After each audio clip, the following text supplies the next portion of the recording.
Les partisans d'une baisse des quotas de production au sein de l'OPEP, l'organisation des pays exportateurs de pétrole, ont perdu la partie face à ceux qui étaient en faveur du statu quo. L'Iran fait partie depuis un certain temps déjà des partisans d'une réduction des quotas. Téhéran pense que le marché est surapprovisionné et ne pense pas, comme l'a dit le ministre saoudien du pétrole, que le marché va se stabiliser lui-même. La priorité de l'OPEP reste sa part du marché mondial. Le problème de la part de marché a été le souci historique de l'OPEP, explique le ministre iranien du pétrole. Ces dernières années, la part du marché mondial de l'OPEP a diminué de façon constante. Jeudi à Vienne, l'OPEP n'a même pas invité ses membres à respecter le quota quotidien de 30 millions de barils, régulièrement dépassé. Elle n'a pas prévu non plus de réunion avant son sommet de juin 2015.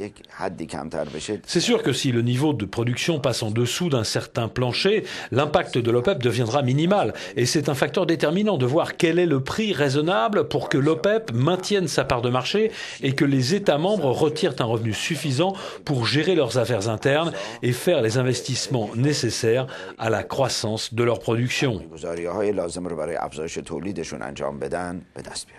L'Arabie saoudite, tout comme les autres États du Conseil de coopération du Golfe, le Koweït et les Émirats arabes unis notamment, ont suffisamment de trésorerie pour résister plusieurs mois à un baril de brut qui va déséquilibrer leur budget.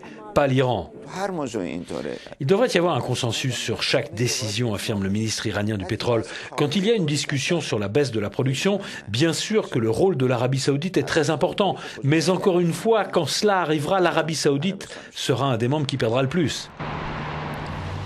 L'Iran a construit son budget 2015 sur un baril de pétrole à $100. Téhéran va devoir refaire ses calculs.